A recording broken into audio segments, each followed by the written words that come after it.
warahmatullahi wabarakatuh. Ya, mana suara mahasiswa ini? Assalamualaikum warahmatullahi wabarakatuh. Shalom. Om Swastiastu. Sehat selalu untuk kita semua. Mohon izin Pak, yang terhormat Kepala Badan Perlindungan Pekerja Migran Indonesia, Bapak Benny Ramdhani, yang merupakan putra daerah Pulau Mondoraya. Alhamdulillah Bapak bisa ke sini. Syukron Pak, tepuk tangan untuk beliau.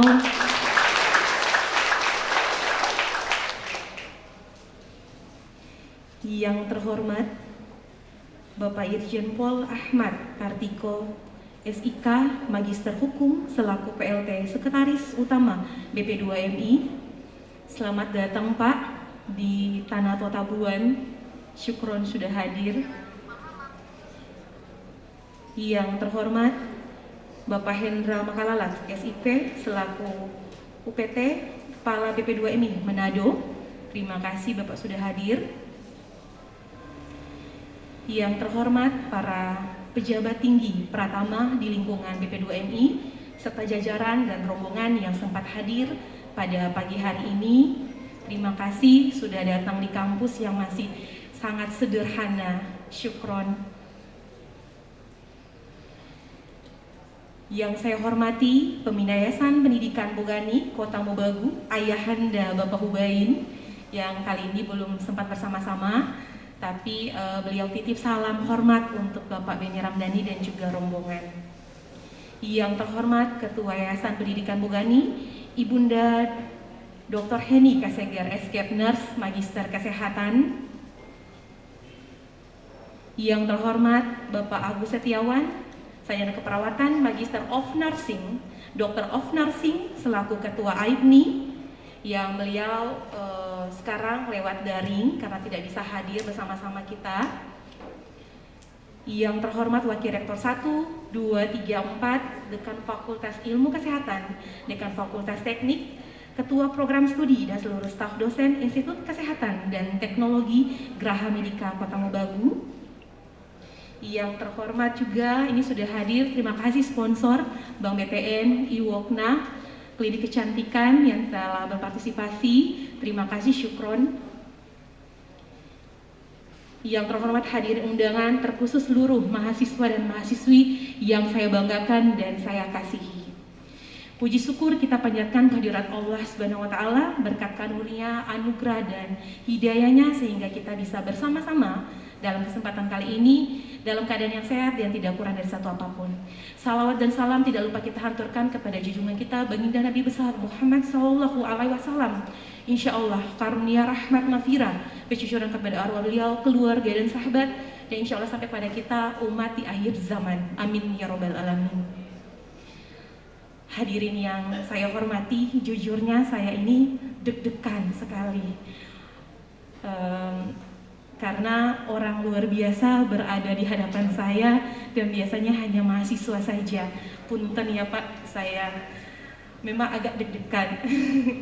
Ya, pada kesempatan kali ini saya mewakili Pembina Yayasan dan Ketua Yayasan dan seluruh sivitas Institut Kesehatan dan Teknologi Graha Medika Kota Mobagu mengucapkan syukur ma'anto, terima kasih tak terhingga kepada Bapak Benny Ramdhani selaku Kepala Badan Perlindungan Pekerja Migran Indonesia dan rombongan yang sudah silaturahmi di gubuk kami yang masih sangat-sangat sederhana. Dan dalam acara juga seminar nasional di kampus kami dengan judul Strategi Peningkatan Kurikulum Profesi Nurse di Era COVID-19 untuk Peluang Kerja Nasional dan Internasional, sekaligus penandatanganan MOU antara BP2MI dan IKTGM Kota Mobagu. Sedikit cerita Pak, saya excited sekali pada saat saya ikut asosiasi di Bali. Saya duduk paling pojok belakang. Saya lihat Ibu Uni dan beberapa teman-teman dosen itu melakukan penandatanganan dengan BP2MI. Saya cari tahu kenapa bisa ya Terus saya bercengkrama dengan Ibu Uni. Ibu Uni, sampai bagaimana bisa dapat linknya? Kami juga yang di daerah yang terpencil mau sekali. Ibu sampaikan, Yana, kenapa Ibu dari Bandung bisa ke situ, sedangkan Bapak Beni itu dan istri beliau adalah asli orang Totabuan. Kenapa kamu tidak bisa untuk buat seminar sekaligus MOU? Dari situ saya termotivasi. Kenapa mereka bisa, saya tidak bisa ya? Walaupun memang banyak sekali perjuangan Pak dari Pak Herdi Dayo. Saya minta untuk memfasilitasi Ibu Ivana Makalalak dan juga sampai ke Bapak Hendra Makalalak, diperkasai oleh Pak Ino. Alhamdulillahnya hari ini terwujud karena memang kayaknya Gusti Allah itu mentakdirkan untuk Bapak itu bisa silaturahmi ke gubuk kami dengan tadi ada adat dan juga geremis-geremis, berarti rezeki di Bapak dan insya Allah rezeki di kami, insya Allah amin. Tepuk tangan untuk Bapak dan tim.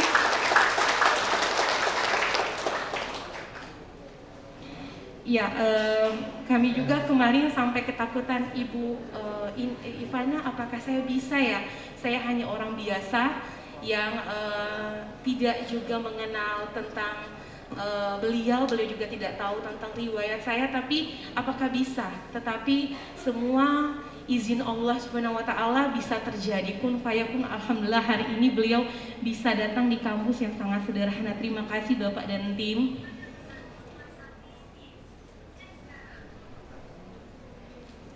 Ya, sedikit juga informasi Bapak, kami dalam keadaan sekarang ini masih dalam proses pengembangan. Ada 9 dosen yang lagi melanjutkan studi magister, 1 orang di Filipina dan 1 orang mendapatkan beasiswa Kementerian LPDP di Makassar doktornya. Jadi alhamdulillah kami ada 11 orang yang lagi studi, baik yayasan maupun dapat beasiswa dari kementerian. Dan kami juga dalam proses pengembangan sarana prasarana, dan juga kami adalah salah satu kampus yang sehat yang ada di Sulawesi Utara, terkhusus di Kota Mobagu.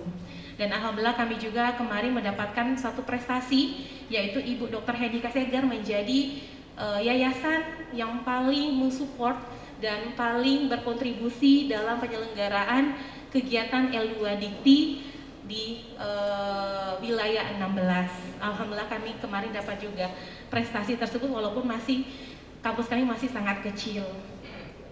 Sedikit sejarah, kampus kami itu dibuka 2011.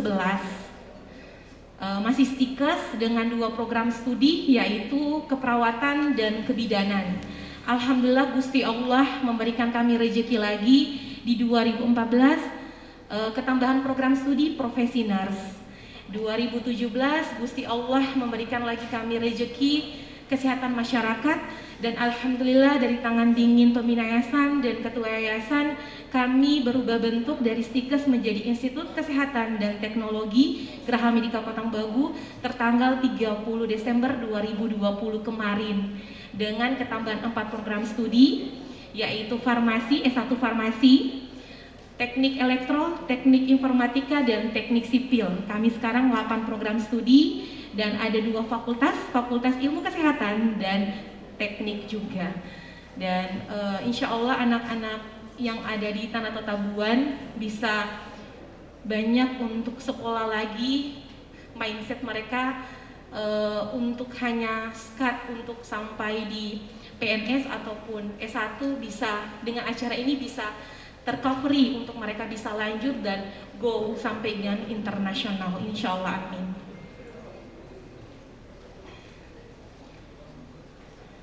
Dan insya Allah juga Bapak izin, kami sekarang lagi proses untuk ingin menambah beberapa program studi dan ingin menjadi Universitas Geraha Medika Kota Mobagu.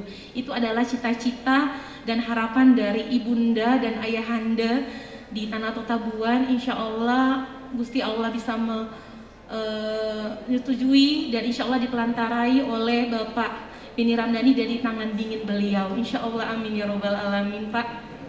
Amin. Hadirin yang saya hormati, IKTGM Proses Perkuliahan selalu mendukung program pemerintah untuk mensukseskan konsep kampus Merdeka, Merdeka Belajar, pembelajaran relevan dengan dunia industri, usaha sesuai dengan harapan dari Mas Menteri, bahwasanya keluaran dan lulusan yang siap berenang di kolam yang besar bukan hanya di kolam yang kecil. Maka dari kalimat itu kami terintegrasi sampai dengan bagaimana bisa insya Allah seorang yang luar biasa, yang sempat kerjanya sudah tidak bisa lagi diragukan, Pak Beni, dan datang di tempat yang sangat sederhana ini sangat luar biasa Pak untuk kami. Dan kami juga sekarang untuk visi adalah unggul, profesional, dan berakhlak mulia. Insya Allah itu bisa terintegrasi untuk mahasiswa semuanya, dan juga menjadikan mahasiswa itu bisa aspek kognitifnya itu lebih lagi dibandingkan anak-anak yang lain yang ada di daerah lain. Hal ini juga akan terintegrasi dengan pelayanan keperawatan sesuai dengan Undang-Undang Keperawatan Nomor 38 Tahun 2014 Pasal 2, wajib memberikan pelayanan profesional secara komprehensif sehingga meminimkan kesalahan dan ataupun kelalaian sebagai pemberi asuhan keperawatan secara holistik. Ya, mungkin kita tahu bersama, kalau yang keperawatan bisa tahu bersama, ada teori tentang Virginia Henderson. Di situ ada 14 kebutuhan dasar manusia. Yang paling utama adalah komunikasi. Insya Allah anak-anak bisa bagus komunikasinya dan bisa go internasional, dan disisipkan dengan teori kolkaba keperawatan, bagaimana membuat pasien bisa nyaman pada saat kita memberikan tindakan, bukan cuma pasien tapi keluarga juga. Itu yang menjadi momok utama untuk mahasiswa profesi nurse dan keperawatan. Dan insya Allah juga kemarin Pak Hendra sampaikan, ini IKTGM bisa membaca peluang emas. Alhamdulillah Pak, Gusti Allah memberikan kami rezeki, ini peluang emas untuk kami. Seminar sekaligus dengan MOU dengan waktu Bapak juga ada di Tanah Totabuan atau di Bolmong Raya. Dan insya Allah kerjasama ini akan terintegrasi sampai ada anak-anak yang nanti insya Allah akan go ke mana, misalnya Jerman ataupun misalnya Taiwan ataupun Jepang yang untuk caregiver. Ya, kita bisa lihat nanti basic anak-anak. Kami rencana akan setelah seminar ini kami akan integrasikan dengan bagaimana untuk bikin lokakarya untuk perubahan kurikulum dari profesi nurse, karena memang untuk profesi nurse ada perubahan kurikulum pada saat kami di AIPNI di Bali yang biasanya 8 semester sekarang hanya 7 semester dengan estimasi waktu adalah 3 tahun 6 bulan saja, dan profesi nurse itu terintegrasi hanya 8 bulan saja, walaupun memang exam itu dibutuhkan. Kalau tidak lulus UKOM maka tidak boleh diwisuda. Itu adalah warning untuk profesi keperawatan, bagaimana untuk mensiasati cepat untuk wisuda nantinya dan tidak tertahan lama. Dan dari situlah kami berinisiatif, tentunya tangan dingin dari Ibu Heni kemarin bertanya, Yana bisa? Insya Allah bisa Bu. Pak Beni pasti akan datang, insya Allah. Dan alhamdulillah hari ini terwujud ya Bu ya. Kita hanya bercerita, berceramah itu di HP. Bisa ya Bu, bisa. Sampai video telepon dan video call dengan Ibu Ivana Makalala. Kak bisa enggak ya Kak? Bisa ya. Nanti saya buatkan proposal ataupun saya buat menyurat lah, di mana biar link saya bisa bertemu dengan beliau. Dan alhamdulillah hari ini tuh sangat luar biasa, dan ini menjadi peluang emas untuk IKTGM Pak. Karena Pak Hendra juga sampaikan, kami adalah satu-satunya kampus yang ada di Sulawesi Utara, terkhususnya di Kota Umbagu, yang pintar dan bijak untuk membaca peluang ini. Terima kasih untuk Pak Hendra juga. Dan insya Allah dengan MOU ini bisa mewarnai tatanan klinik, rumah sakit, dan komunitas juga. Hadirin yang saya hormati, pada kesempatan kali ini juga kami sedikit informasikan bahwa kami lulusan profesi nurse kemarin di tanggal 2021 kemarin Desember, kami itu lulusnya adalah 85% untuk dari AIPNI, dan AIPKIN juga atau kebidanan 85%. Jadi tingkatannya signifikan naik, alhamdulillah. Dan alhamdulillah juga kami kemarin ada beberapa 2 dosen yang dapat PDP untuk pengajuan sebanyak 15 judul, di 2021 insya Allah bisa juga lulus, dan kemarin ada dosen 3 orang yang serdos juga di tahun yang kemarin. Insya Allah tahun ini banyak serdos juga dari dosen-dosen ataupun anak-anak ataupun putra-putri yang ada di Bolmong Raya. Ya, sedikit juga kami mohon doa restu. Kami sekarang masih dalam persiapan untuk akreditasi institut dan juga prodi kesehatan masyarakat. Insya Allah kami mohon doa restu agar apa yang kami harapkan bisa terintegrasikan, minimal kami mendapatkan nilai yang baik sekali, dan itu kami persembahkan untuk Bolmong Raya juga, Bapak. Akhir sambutan ini, selaku pembina yayasan dan ketua yayasan Institut Kesehatan dan Teknologi Gramedika Kota Mobagu yang dimandatkan kepada saya selaku rektor, menyampaikan ucapan terima kasih tak terhingga kepada semua undangan yang hadir pada hari ini. Terima kasih untuk semua panitia. Mana ketua panitianya? Ibu Windy, terima kasih. Pak Ino, terima kasih yang telah memprakarsai kegiatan hari ini berjalan dengan sukses dan berjalan dengan lancar. Kami ada 2, luring dan daring. Dan yang sebagian yang tidak bisa datang karena mereka itu kelas pegawai, Bapak yang dari D3 ambil S1 dan profesi nurse, dan yang ada di sini mungkin yang kelas yang tidak praktek juga. Dan totalnya sampai dengan hari ini saya lihat sekitar 450 yang mendaftar. Alhamdulillah sekali. Terima kasih juga untuk support dari sponsor PT Iwokna dan Klinik Kecantikan yang telah berpartisipasi dalam kegiatan kami. Dan terkhusus tangan dingin dari Kepala Badan Perlindungan Pekerja Migran Indonesia, Bapak Benny Ramdhani dan rombongan, terima kasih, dan insya Allah selalu dikenang untuk IKTGM Kota Mobagu. Walaupun banyak kesibukan, tapi sudah hadir kesempatan ini, kami sangat senang dan sangat berterima kasih.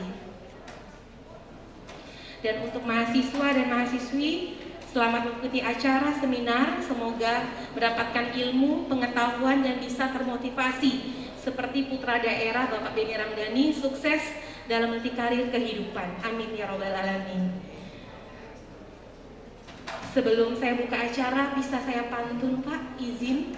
Bisa saya didampingi oleh Bapak Nikmat dan juga mahasiswa Hendra. Hendra, ada Hendra? Nah, Hendra ini katanya mau ke Afrika, Pak. Mana? Oh, bisa sebelah sini ya? Oke.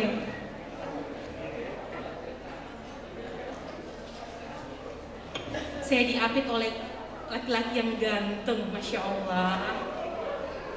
Ya, berarti kalau saya pantun ada improve-nya ya? Bisa ya? Bisa, Hendra? Hendra sudah kurus ya, alhamdulillah.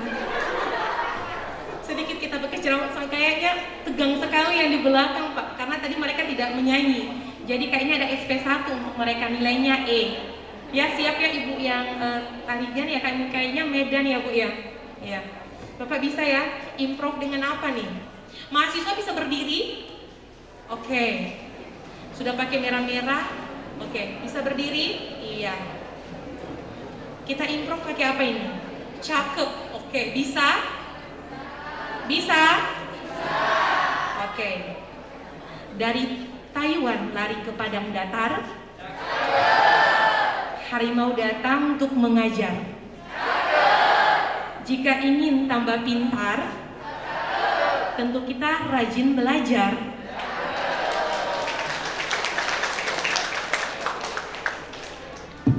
Cakep lagi ya, bisa ya? Oke. Hari ini Dirgahayu Gerakan Mahasiswa Nasional Indonesia, Pak Benny Ramdhani datang ke kampus kami. Tentunya beliau putra daerah, mendominasi dan memotivasi.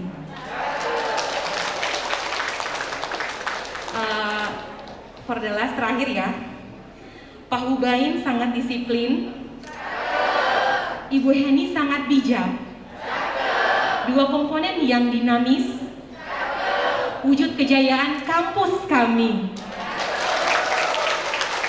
Terima kasih Bapak Nikmat dari Iwokna. Terima kasih Hendra yang ganteng. Bisa silakan kembali ke tempat. Silakan mahasiswa bisa duduk.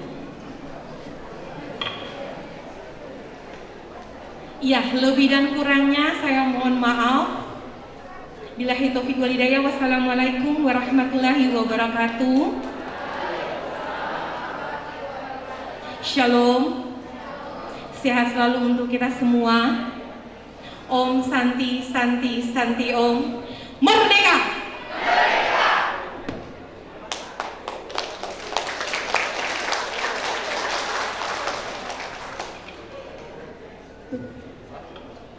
Baik, kami ucapkan banyak terima kasih kepada Ibu. Selanjutnya kita masuk kepada acara inti seminar sesi 1 dengan materi Peluang Kerja Nasional dan Internasional Pendidikan Nurse oleh Bapak Beni Ramdhani sebagai pembicara dan akan dipandu oleh moderator Ibu Apoteker Windy Astuti, Sarjana Farmasi, Magister Farmasi. Sebelum itu saya akan membacakan CV beliau in English.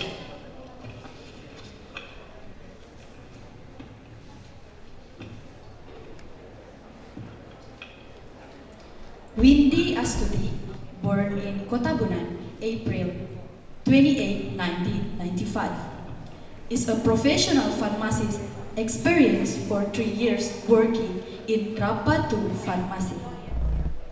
Oriented to accuracy in concocting drugs, efficacy survives, and efficiency in the work system. Academics in the field of community clinics in pharmaceutical care with diverse experience in curriculum development, research, and community service. Education. In 2016, Bachelor of Pharmacy at Samratulangi University, Manado.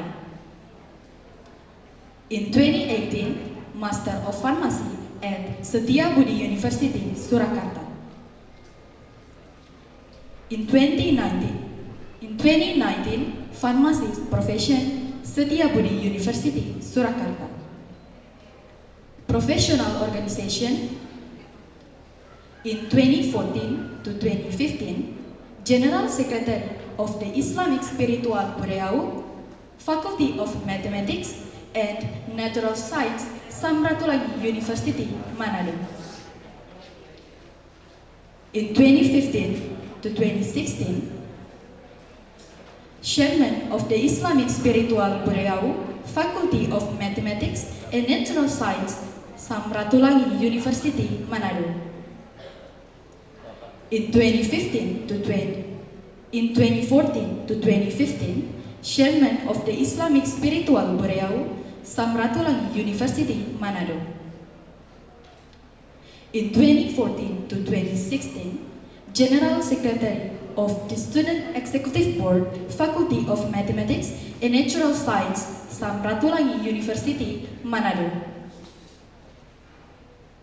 In 2014 to 2016, Pharmacy Student Association at Samratulangi University, Manado. In 2016 to 2017, Chairman of the Indonesian Muslim Student Action Union, Samratulangi University, Manado. In 2014 to 2020, General Secretary of the Islamic Student Forum of North Sulawesi. In 2015 to present, Female Coordinator of One Day One Juice, Manado. In 2016 to 2018, General Secretary of the Postgraduate Muslim Student Forum, Surakarta. In 2020 to present, Chairman of Indonesian Red Crescent, North Sulawesi. In 2019 to present, Member of Indonesian Pharmacists Association, North Sulawesi. In 2019 to present, Member of Islamic Medical Association and Network of Indonesia. Professional experience. In 2016 to 2018, Head of Pharmacy Study Program at a Vocational High School, Taruna Pharma, Surakarta. In 2019 to 2020, College of Health Science Muhammadiyah, Manado. In 2019 to present, pharmacy at Farmasi Rapatu, Manado. In 2021 to present, Head of Pharmacy Study Program at the Graha Medica Institute of Health and Technology, Kota Mobagu.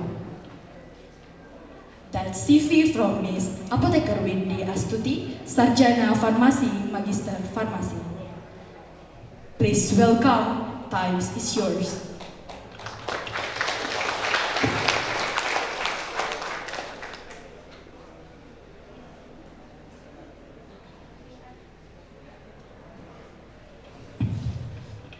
Baik, terima kasih.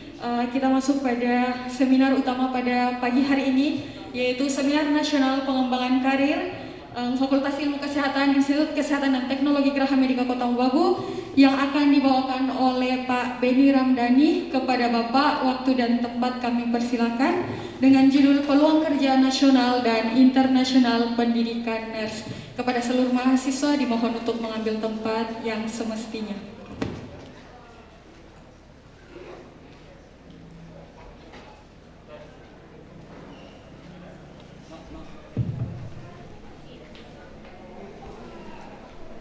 Saya mohon izin menggunakan masker ya Bu, rekan mahasiswa. Ini ada hasil survei loh Bu Rektor.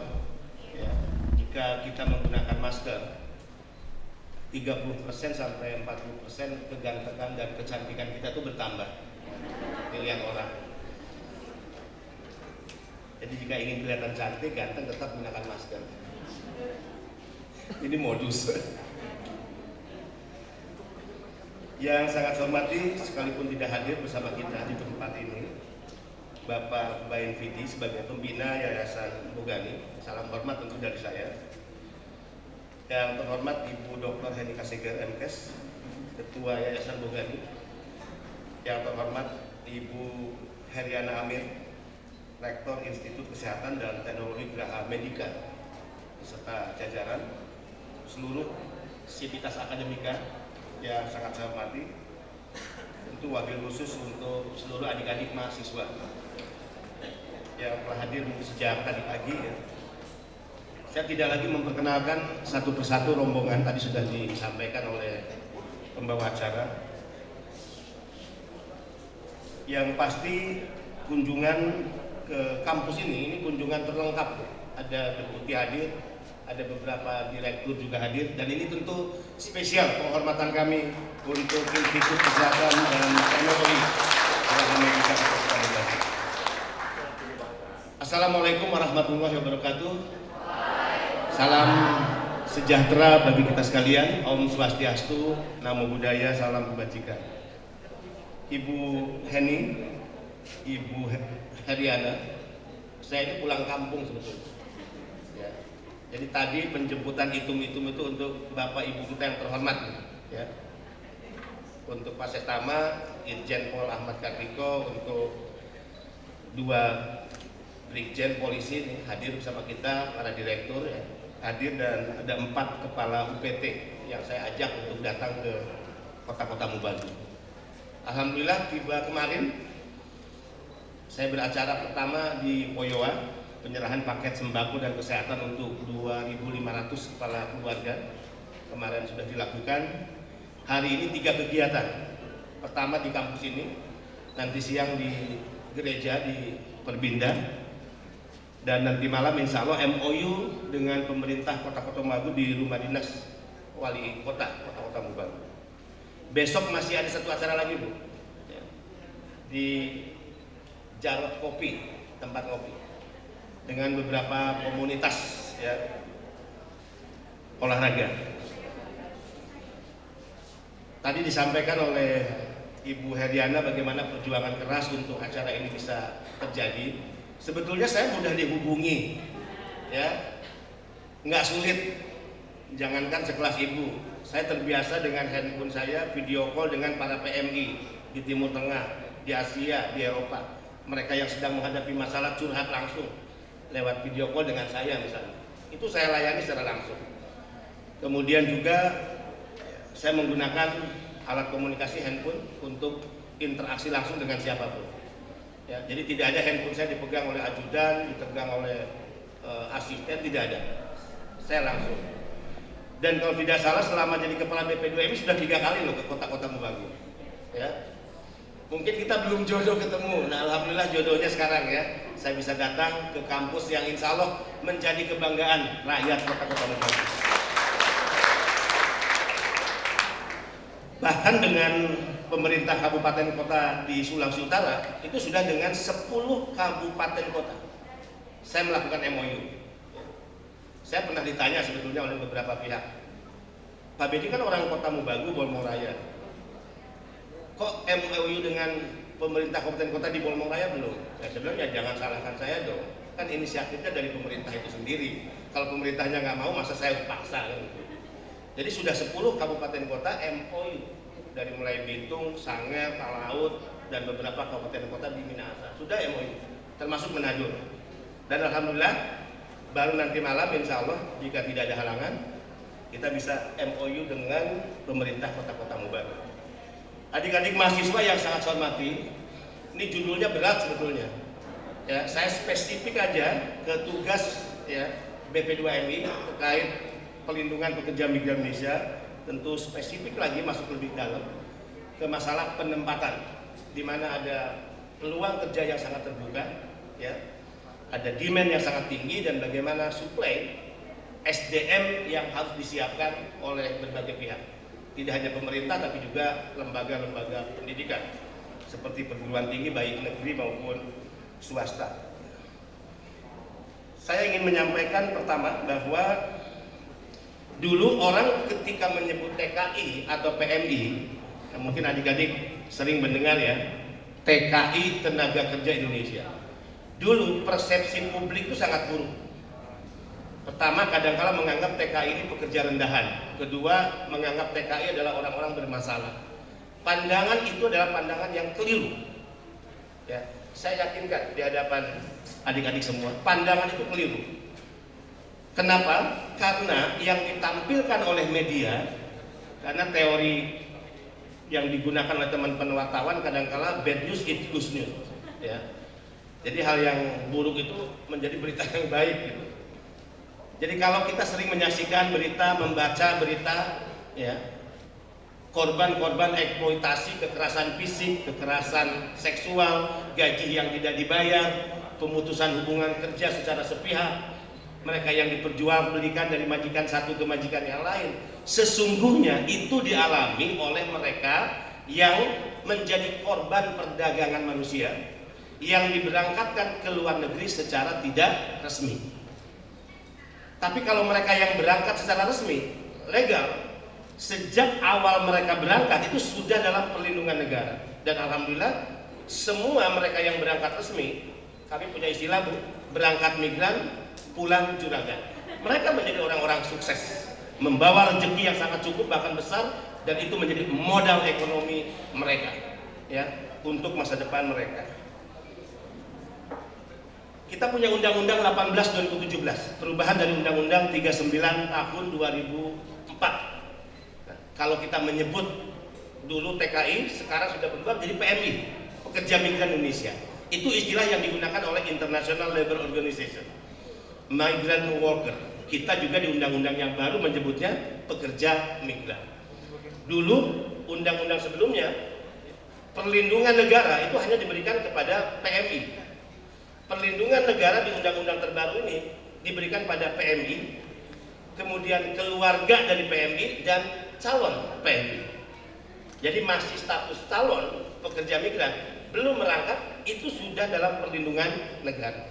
Dan perlindungan negara itu 3 dimensi. Perlindungan negara di bidang hukum, kemudian sosial, dan ekonomi. Sekarang kalau ada pertanyaan, berapa sih jumlah pekerja migran Indonesia yang menjadi tanggung jawab saya, BP2MI? Kami punya kantor perwakilan di 23 provinsi. Kenapa tidak 34? Karena memang hanya ada di kantong-kantong penempatan pekerja migran. Sulawesi Utara misalnya tadi diperkenalkan orang Kota Mobagu, ya, kepala kantornya adalah Pak Hendra Makalala. Ya. Nanti kita akan buka sedikit berapa sih angka penempatan pekerja migran setiap tahunnya dari Sulawesi Utara. Jumlah pekerja migran baik yang legal maupun tidak legal itu 9 juta. Mereka bekerja ya di kurang lebih 100 negara penempatan di luar negeri. Di kawasan Amerika Pasifik, di kawasan Asia Afrika, di kawasan Eropa dan Timur Tengah. Ada di sana mereka. Bahkan dari Kota Mubagu nih ada yang akan berangkat, ada yang sudah berangkat kemarin juga ya. Setiap gelombang keberangkatan selalu ada. Atau katakan Bolmong Raya ya. Nanti kita akan sedikit buka data itu. Nah, tanggung jawab untuk penanganan pekerja migran yang jumlahnya 9 juta, ini dibagi dua nih. 4,4 juta adalah pekerja migran misalnya yang tercatat secara resmi. Jadi kita punya sistem ya, namanya Sisco P2M. Sistem kita mampu mendetek siapa mereka, berasal dari mana, bekerja sekarang di negara apa saja, apa sektor pekerjaan ya, yang dia kerjakan, berapa gajinya, dia tinggal di mana, ya. Dan juga tentu yang kita mampu detek adalah ya, berapa besar gaji yang mereka terima. Semua lengkap, karena itulah konteks perlindungan negara yang harus dilakukan secara utuh dan bahkan menyeluruh kepada setiap warga negara. 4,4 juta pekerja migran. Tapi yang tidak resminya berapa? Perkiraan kami. Karena yang tidak resmi kenapa? Harus dikatakan perkiraan. Karena dia berangkat tidak resmi, ilegal, korban perdagangan orang, ya. Negara tentu sejak awal tidak pernah mengetahui siapa mereka, berangkat dari daerah mana, sekarang sedang bekerja di mana, bekerja sebagai apa. Beda dengan yang resmi. Kurang lebih 4,6 juta. Jadi total yang resmi 4,4 juta, yang tidak resmi 4,6, berarti ada 9 juta pekerja migran. Itu berdasarkan data juga dari World Bank. World Bank adalah lembaga internasional yang tidak perlu kita ragukan. Ya, riset mereka. Jadi World Bank menyebut orang Indonesia yang bekerja di luar negeri kurang lebih 9 juta. Jika kami memiliki data 4,4 juta, maka asumsinya yang tidak resmi, yang ilegal adalah 4,6 juta. Kalau begitu, bagaimana peluang kerja di luar negeri? Saya ingin menjawab dan mengatakan sangat terbuka. Contoh Jepang. Jepang selama 5 tahun, 2019 hingga 2024 itu membutuhkan 70.000 pekerja dari Indonesia. Setengahnya adalah ya, kesehatan. Nah, bagaimana peluang kerja yang sangat terbuka ini ditangkap oleh kita, tidak hanya pemerintah daerah tapi lembaga-lembaga pendidikan, perguruan tinggi negeri maupun swasta, ya, termasuk kampus ini. Saya memiliki angka yang menyedihkan, misalnya ya, tahun 2022 mereka yang kita harus nyatakan lulusan ya, pendidikan vokasi itu 5.880. Kemudian juga NES 17.659. Ini dalam 1 tahun. Kalau begitu, berapa persen yang terserap? Mereka lulus langsung bekerja. Kurang lebih hanya 50-60%. Tantangan kampus ini adalah berapa lulusan per tahun? Apakah kita sudah pastikan mereka lulus dari kampus ini kemudian mereka bekerja? Makanya kritik keras saya kepada lembaga-lembaga perguruan tinggi adalah untuk apa setiap tahun kita memproduksi para lulusan kampus kita bergelar akademik, ya, sarjana katakan atau D3, kemudian kita sesungguhnya tidak bisa memastikan setelah keluar dari kampus ini mereka mendapat pekerjaan atau tidak. Saya yakin ini bukan era dan bukan zaman kita hanya menyenangkan orang tua, ya, kemudian juga menjadi kebanggaan lingkungan di mana kita tinggal, bahwa kita adalah mahasiswa, kita adalah sarjana, kita memiliki modal selembar ijazah yang sebetulnya kita adalah orang yang bingung dan tidak memiliki kepastian setelah kita bergelar sarjana, memiliki gelar akademik, kita pun tidak ngerti dan tidak tahu kita harus bekerja kemana. Jangan-jangan sebagian besar kita pada posisi itu. Kalau begitu, apa yang harus dilakukan? Sekali lagi, demand ya untuk pekerja Indonesia di negara-negara penempatan ini sangat terbuka, dan bagaimana supply kita mempersiapkan SDM yang tentu bisa menjawab peluang kerja dengan sektor-sektor pekerjaan yang sudah disiapkan dan diminta oleh negara-negara penempatan. Sulawesi Utara memiliki data ya, selama 5 tahun terakhir rata-rata 400 orang berangkat ke negara-negara penempatan. 400 orang. Ada datanya, termasuk dari daerah Bolmong Raya. Kemarin kami baru bekerja sama dengan Jerman, ya, MOU. Sekarang 3 bulan terakhir setelah pandemi COVID, ya, Korea dan Taiwan membuka. Setiap 1 minggu 2 kali saya melepas keberangkatan pekerja ke Korea. Kemarin posisi sudah di Kota Mubagu, ya, kita masih bisa virtual untuk melakukan pelepasan karena saya tidak ada di tempat. Berapa standar gaji untuk negara-negara tersebut? Aduh Bu, saya juga kalau nggak kepala badan saya pengen bekerja ke luar negeri. Ya. Gaji pekerja migran bisa di Jerman itu lebih tinggi dari kepala badan. Ya. Kepala badan saya hanya 26 juta gajinya. Tapi tenaga perawat kerja di Jerman standar gajinya 34 juta dan bisa sampai 40 juta. Keren lah, ya. Kalau adik-adik mahasiswa dari kampus ini satu saat lulus, kita sudah melakukan rekrutmen di awal pasca MOU dengan Jerman ditandatangani, yaitu telah lulus, telah tersaring 200 perawat. Yang insya Allah tahun ini mereka akan segera berangkat ke Jerman di bulan Mei. Juni nanti bisa diikuti di website BP2MI. Mei Juni akan dilakukan rekrutmen kembali untuk 500 tenaga perawat yang akan diberangkatkan ke Jerman. Kalau melihat ya, sektor pekerjaan pasti tersedia, SDM di kita banyak, ya. Maka pertanyaannya adalah apakah secara mental kita adalah orang-orang yang siap menangkap peluang kerja ini? Apakah setiap mental, ya, secara mental kita siap bekerja di luar negeri? Itu saja sih. Nah, kalau urusan expertise, ya, udahlah. Ini pasti lulus dari kampus ini adalah orang-orang yang expert di bidangnya, pasti. Tapi kesiapan mental itu yang sangat-sangat penting. Sebetulnya jika kita siap menangkap peluang ini, kita kan tidak hanya bekerja kemudian mendapatkan gaji yang sangat tinggi. Kemudian kita punya tabungan yang cukup, pulang ke tanah air, dan itu bisa menjadi modal ekonomi mewujudkan mimpi dan masa depan kita. Tapi secara automatically, ya, transfer knowledge secara otomatis itu juga terjadi, dan kita bisa bawa ke Indonesia hal-hal yang baik, ya, dari negara-negara penempatan di mana kita bekerja. Kemudian juga informasi dari beberapa negara penempatan, mereka lebih menyukai para pekerja Indonesia. Kenapa? Karena menurut negara-negara penempatan user, para pengguna, orang Indonesia itu diidentifikasi adalah orang-orang yang ulet, disiplin, kemudian bersih, rapih, ya.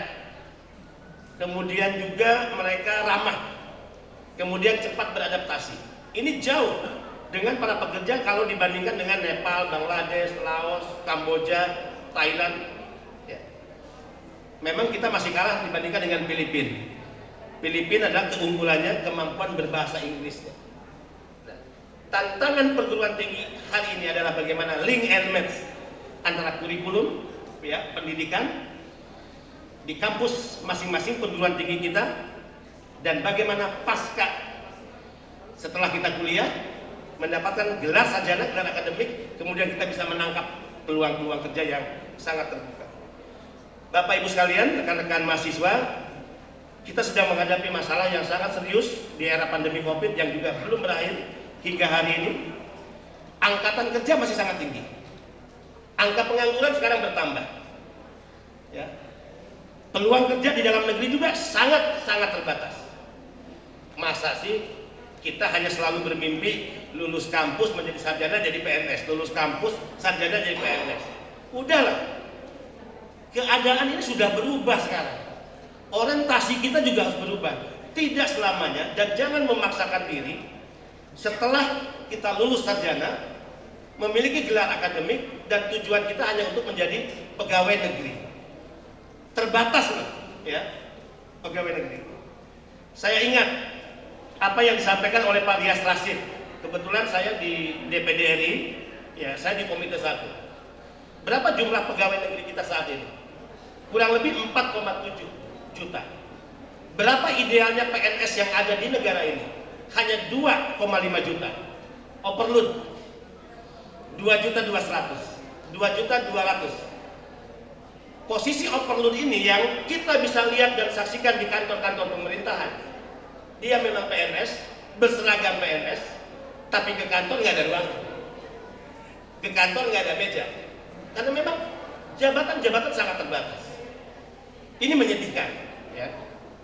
Akhirnya apa? Negara menghabiskan anggaran hanya untuk membiayai gaji para ASN. Tapi kalau ukurannya adalah produktivitas dari ASN itu, ini bukan saya ngomong, ini Pak Rias Rasid. Ya. Tapi kalau dari sisi produktivitas sebetulnya sudah sangat tidak produktif dengan jumlah yang overload 2.200.000 ASN tadi. Yang idealnya menurut Pak Rias Rasid adalah hanya 2,5 juta. Posisi per hari ini hari ini sudah mencapai 4,7. Rekan-rekan mahasiswa, sebetulnya saya sudah mempersiapkan materi, ya, nanti bisa di copy, diperbanyak, dan silakan dibagikan. Ya. Saya ingin memberikan gambaran bagaimana perubahan fundamental BP2MI sebagai badan yang ditunjuk, ya, atas mandat Undang-Undang 18 2017. Kemudian juga saya ingin menggambarkan bagaimana potret kesenjangan yang ada di negara kita, ya, pembangunan di kawasan Barat dan Timur Indonesia, dan tentu tantangan ini harus kita jadikan juga sebagai peluang ke depan, di mana struktur ekonomi Indonesia secara spasial, ya, ini masih didominasi oleh provinsi di Jawa. Ini tantangan kita yang ada di Timur Indonesia, sehingga presiden itu nggak salah, presiden sudah benar. Jawa sentris harus dirubah menjadi Indonesia sentris. Ya, kemudian penyebaran pembangunan tidak hanya terkonsentrasi di Jawa, anggaran tidak hanya terkonsentrasi di Jawa. Bagaimana penyebaran alokasi anggaran, penyebaran pembangunan infrastruktur yang bisa berdampak efek domino pada pertumbuhan ekonomi lokal daerah, ini yang dilakukan oleh presiden di seluruh wilayah di Timur Indonesia. Jadi tidak lagi terkonsentrasi di Jawa. Datanya ada. Kemudian isu pembangunan di Indonesia kita lihat, pertama misalnya masalah konektivitas dan aksesibilitas yang tidak merata. Ini harus kita akui. Kemudian juga pelayanan dasar yang tidak merata. Beda pelayanan dasar yang dinikmati oleh masyarakat yang berada di barat Indonesia, Jawa dengan luar Jawa atau timur Indonesia. Ketiga, pemanfaatan sumber daya alam atau SDA lokal dalam pembangunan yang tidak optimal, yang tidak dipengaruhi oleh perbedaan karakteristik wilayah. Kita masih menyaksikan bagaimana sumber daya alam di satu daerah, di wilayah kita tidak dinikmati oleh orang daerah, tapi dieksploitasi sebesar-besarnya, kemudian hasil kekayaan itu dibawa ke Jakarta, ya, dan dijual, tentu dibawa ke luar negeri. Orang daerah menjadi penonton. Ini yang harus, ya, kita lihat sebagai masalah serius, kemudian membangkitkan semangat kita agar sumber-sumber daya alam benar-benar dikelola secara baik dan dari aspek manfaat benar-benar dinikmati sebesar-besarnya oleh orang daerah. Kemudian juga tidak optimalnya pembangunan wilayah dengan keragaman kultur dan sosial budaya masyarakat masih terjadi. Kemudian kebijakan afirmasi dan pendanaan pembangunan yang kurang merata, ini sedang dilakukan perubahan yang sangat fundamental oleh presiden kita, ya. Dan juga terakhir adalah persebaran pusat-pusat pertumbuhan yang tidak merata. Konteksnya tadi, bagaimana menggeser, ya, pengalokasian anggaran, bagaimana menggeser pembangunan infrastruktur yang berdampak pada pertumbuhan ekonomi yang menciptakan pemerataan, sehingga tidak ada lagi ketimpangan antar kawasan barat dan timur Indonesia, Jawa dan luar Jawa. Jadi Jawa sentris di era Orde Baru 32 tahun sekarang berubah menjadi Indonesia sentris. Kemudian bagaimana peran pemerintah daerah? Mohon maaf loh, jika bicara pekerja migran Indonesia, bagaimana menangkap peluang kerja di luar negeri yang sangat terbuka, penyiapan SDM di daerah untuk menangkap peluang kerja itu tidak hanya tanggung jawab kami pusat, itu tidak hanya menjadi tanggung jawab Ibu. Pertanyaan besarnya, di mana peran pemerintah daerah? Padahal Undang-Undang 18 yang lahir 4 tahun lalu, 2017, memandatkan di pasal 40 ada 9 kewenangan dan tanggung jawab pemerintah provinsi, di pasal 41 ada 11 kewenangan dan tanggung jawab pemerintah kabupaten kota, dan di pasal 42 ada 5 kewenangan dan tanggung jawab bahkan pemerintah desa. Sudahkah itu berjalan? Sudahkah mandat undang-undang itu dilaksanakan? Saya berani mengatakan di mimbar yang terhormat ini, belum. Rakyat bisa nuntut kepada pemerintah daerahnya, harusnya. Ya ini kan tergantung visi pemimpin juga sih. Ya mudah-mudahan pemimpin di kota memiliki visi. Ya, melihat ada problem yang serius tentang angkatan kerja, tentang pengangguran, melihat juga bagaimana peluang kerja ini ditangkap secara cepat, kemudian mempersiapkan SDM, kemudian tentu dengan pusat, dengan BP2MI kita mesti menyiapkan SDM, kemudian memberangkatkan mereka yang ingin bekerja di luar negeri. Saya ingin menyampaikan data jumlah potensi CPMI calon pekerja migran Indonesia tahun 2020 itu sebesar 32.461. Ya.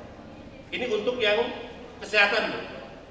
Kemudian tingkat pendidikan CPMI rata-rata 96% adalah lulusan SMK dan SMK. SMK dan SMA. Kemudian kelemahan kita adalah kurang penguasaan bahasa asing. Kemudian kurikulum nasional tadi yang saya sebut sejak awal. Kurikulum nasional yang sebetulnya tidak menjawab kebutuhan peluang kerja di luar kampus, di luar perguruan tinggi. Saya yakin Mas Menteri sedang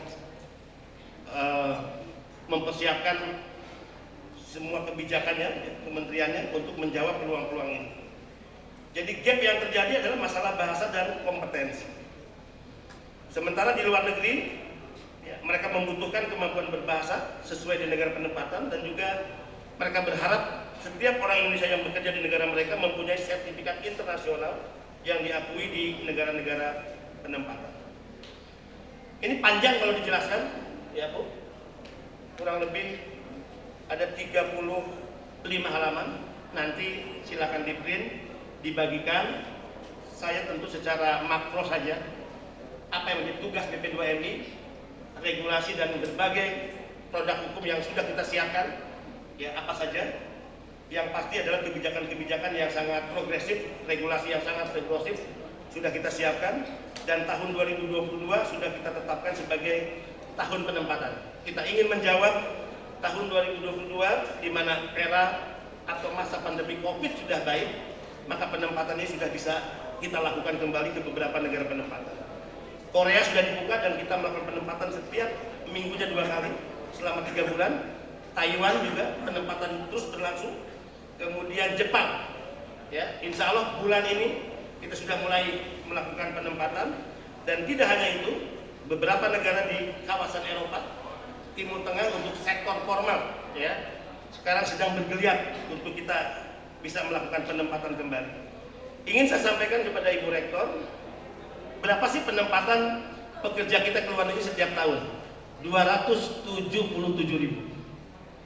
Jadi orang Indonesia yang berangkat ke luar negeri setiap tahunnya 277.000. Berapa orang Sulut? Kecil persentasenya. Kalau kita zoom in ke Bolmong Raya, zoom in lagi ke Kota Mubagu, sangat-sangat kecil. Ini kesalahan siapa? Ya.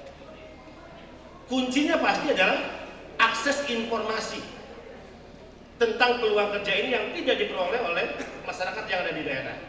Makanya saya tidak pada posisi menyalahkan daerah. Saya salahin kantor saya. Saya katakan kepada jajaran, kalian yang salah, kalian yang selama ini kurang turun ke daerah, melakukan komunikasi, koordinasi, turun seperti ini ke daerah-daerah, ini penting.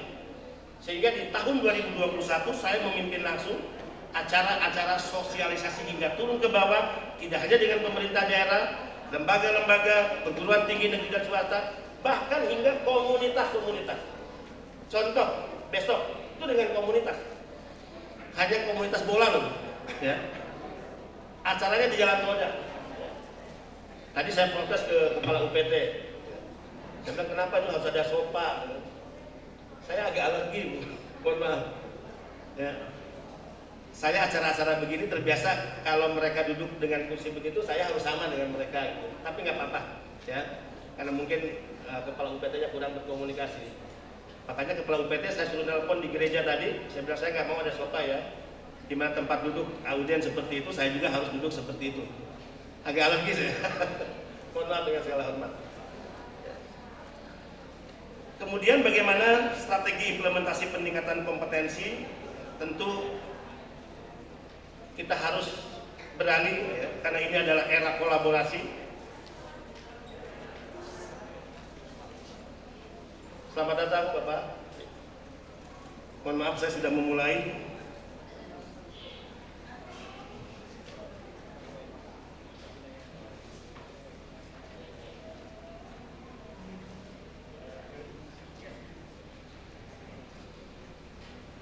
Apa yang kita harus lakukan?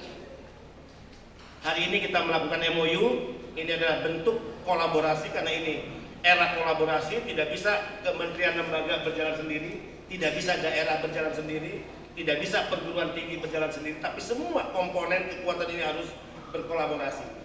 Jika kita berpikir untuk bagaimana menangkap peluang kerja yang sangat terbuka ini, jika kita paham atas potret demand yang sangat tinggi, maka suplai SDM yang kita siapkan, saya ingatkan adalah selain kolaborasi kementerian lembaga dan berbagai pihak, maka pemerintah daerah. Nanti saya akan sampaikan kepada Ibu Wali Kota bahwa hari ini saya sudah melakukan MOU dengan kampus ya, yaitu Institut Kesehatan dan Teknologi. Kemudian nanti kita akan bersama-sama menyusun peta potensi suplai. Kemudian menyusun peta demand, peluang kerja luar negeri. Melakukan analisis supply and demand. Kemudian menyusun peta lembaga harmonisasi dengan siapa saja. Diharmonisasi ya sebelum kita menempatkan para anak-anak bangsa kita untuk menangkap peluang kerja di luar negeri tadi. Lembaga-lembaga peningkatan kompetensi yang sudah bekerja sama dengan kita selama ini ada Balai Latihan Kerja, lembaga pelatihan kompetensi, sekolah kejuruan, training center, politeknik ya negeri dan swasta, perguruan tinggi negeri dan swasta, asosiasi profesi dan komunitas. Dengan AIPNI, ini ada Pak Agung Setiawan, saya ingin menyapa. Kita sudah bekerja sama dan menandatangani MOU. Kita lakukan saat itu di Bandung.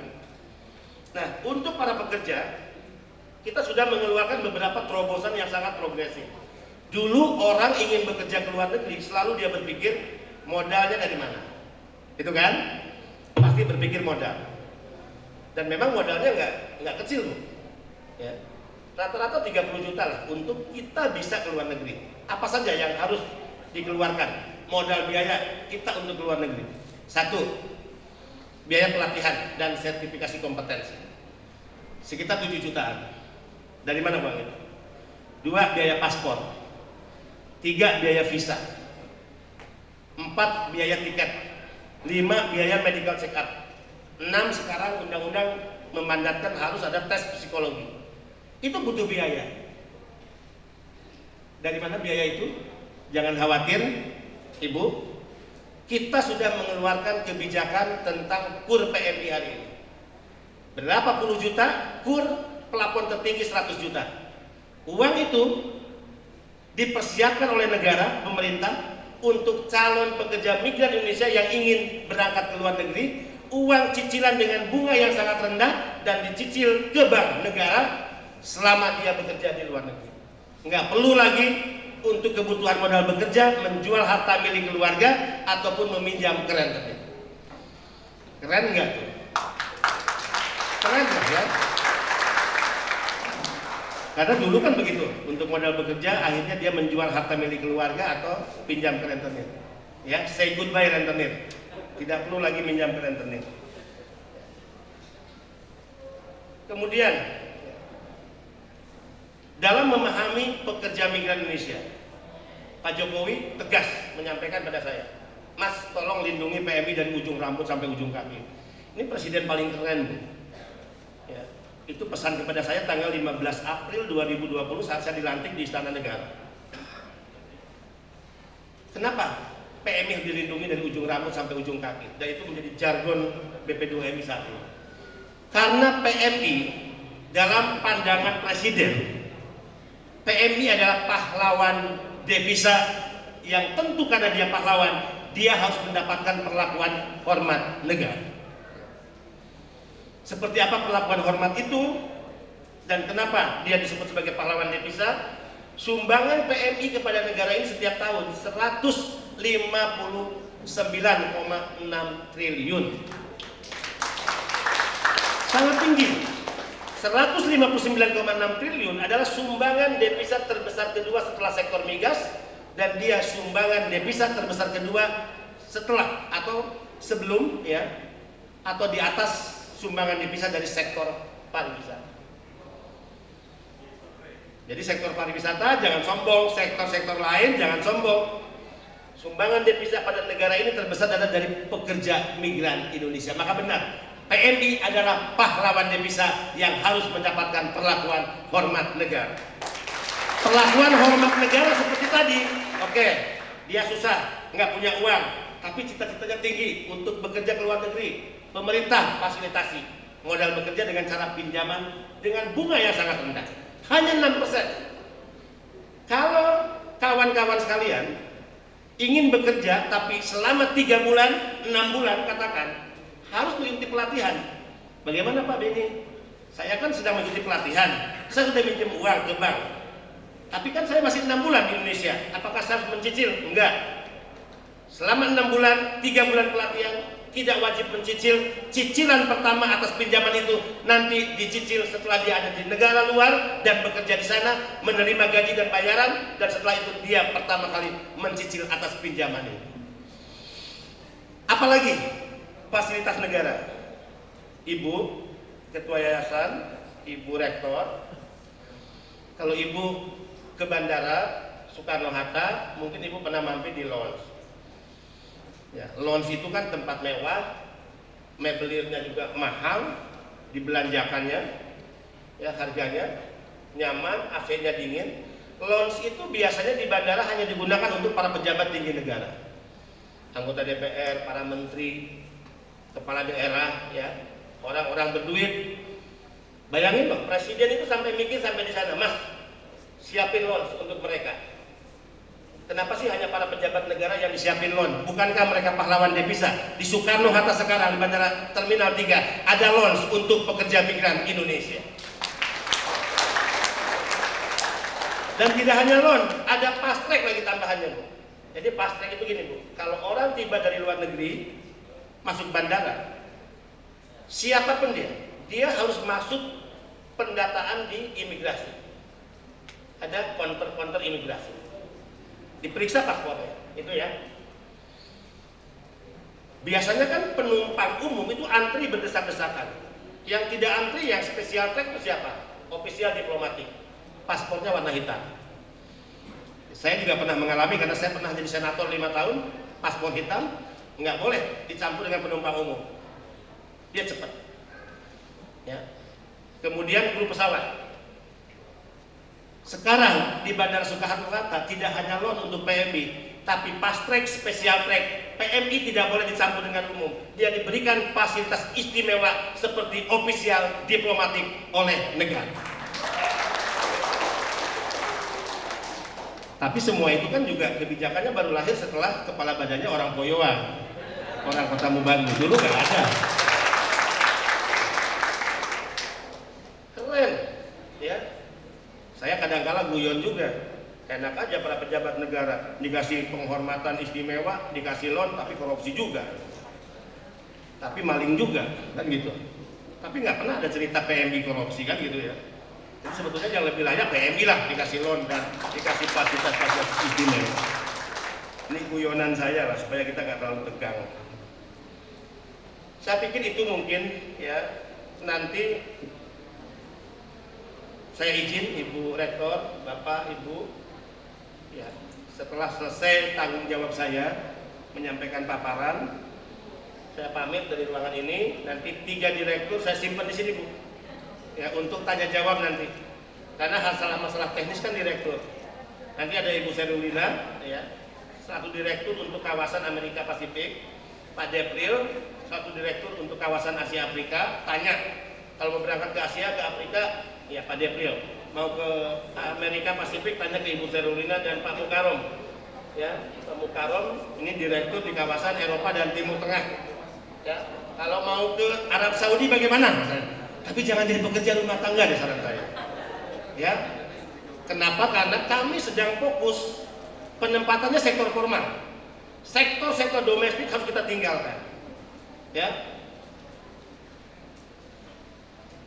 Untuk peluang kerja saya katakan 10 provinsi ya, asal pekerja migran tertinggi itu masih didominasi oleh Jawa Timur, kemudian Jawa Tengah, ya, kemudian Jawa Barat, kemudian keempat NTB, kelima Lampung, keenam Sumatera Utara, 7 Bali, 8 Banten, 9 Sumatera Selatan, 10 Kalimantan Barat.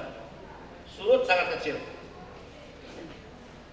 Maka tadi kuncinya akses informasi ini yang kurang didapatkan oleh masyarakat yang ada di timur Indonesia, termasuk di Sulawesi Utara. Ayo kepala UPT turun terus, temui ya komunitas-komunitas, temui perguruan-perguruan tinggi, temui pemerintah daerah, temui lembaga-lembaga agar peluang kerja yang sangat terbuka ini sampai ke mereka, dan bagaimana demand ya yang sangat tinggi dan terbuka ini kemudian kita mempersiapkan SDM yang tentu ya expert di bidangnya sesuai sektor-sektor pekerjaan yang dibutuhkan. Untuk mengakses peluang kerja ini mudah. Semua punya handphone, nanti diketik di situ di handphone www.jobinfo, www.jobinfo.bp2mi.go.id ya, tentang peluang kerja ya. Kalau informasi tentang lembaga BP2MI, www.bp2mi.go.id. Ini era digitalisasi ya, hal yang sangat dimudahkan. Skema penempatan ada 5. Setiap warga negara bisa berangkat melalui G2G, government to government. Itu penempatan yang dilakukan oleh negara langsung, BP2MI. Jepang, kemudian Korea, ya terakhir Jerman. Kita udah MOU dengan 3 negara untuk G2G. Kemudian government to private, negara yang menempatkan di Indonesia dan di sana yang menerima langsung perusahaan di negara penempatan. Atau private to private, perusahaan Indonesia dengan perusahaan yang ada di negara penempatan. Atau mandiri, adik-adik punya laptop, punya handphone, buka di internet tentang lowongan kerja di mana, ya syarat-syarat dipenuhi apa, melakukan perjanjian secara mandiri, terbang berangkat, nggak ada masalah. Negara tidak akan membatasi setiap warga negaranya untuk bekerja di luar negeri. Justru negara harus menyiapkan setiap fasilitasi, memudahkan, memberikan biaya yang murah dengan cara pinjaman tadi, ya. Kemudian juga pelayanan-pelayanan yang lebih istimewa sebagai bentuk penghormatan kepada para pekerja migran ini sebagai pahlawan devisa. Saya minta nanti Ibu Serulina materinya diberikan untuk dibagikan. Terima kasih atas waktu yang telah diberikan kepada saya tentu sebagai pembicara pada kesempatan pagi hari ini. Satu kehormatan saya bisa hadir bersama-sama dengan para pimpinan yayasan, Ibu Rektor, para dosen, dan yang pasti yang membanggakan saya bisa bertemu dengan adik-adik mahasiswa pemegang tongkat estafet masa depan negara ini.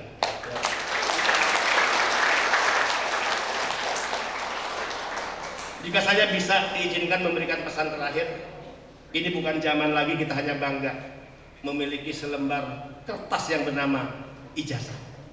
Tapi sesungguhnya setelah kita menerima ijazah itu, kita tidak pernah tahu kita bisa bekerja di mana. Ini bukan eranya lagi. 2, kita punya sumber inspirasi orang terdekat kita, Bapak Ibu kita. Kita punya tokoh-tokoh yang kita idolakan karena dia menjadi sumber motivasi. Tapi yang lebih penting di era ini, jadilah diri sendiri karena masa depan kita tidak ditentukan oleh orang lain kecuali oleh kita sendiri. Terima kasih, mohon maaf jika ada hal yang kurang. Wallahul muwaffiq ila qomitari. Wassalamualaikum warahmatullahi wabarakatuh. Waalaikumsalam.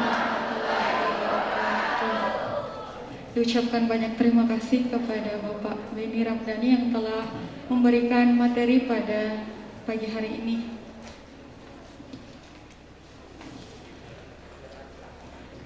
Baik, selanjutnya kami mohon izin dari Bapak Beni Ramdhani untuk memberikan door prize kepada mahasiswa kami pada hari ini dari sponsor, Pak.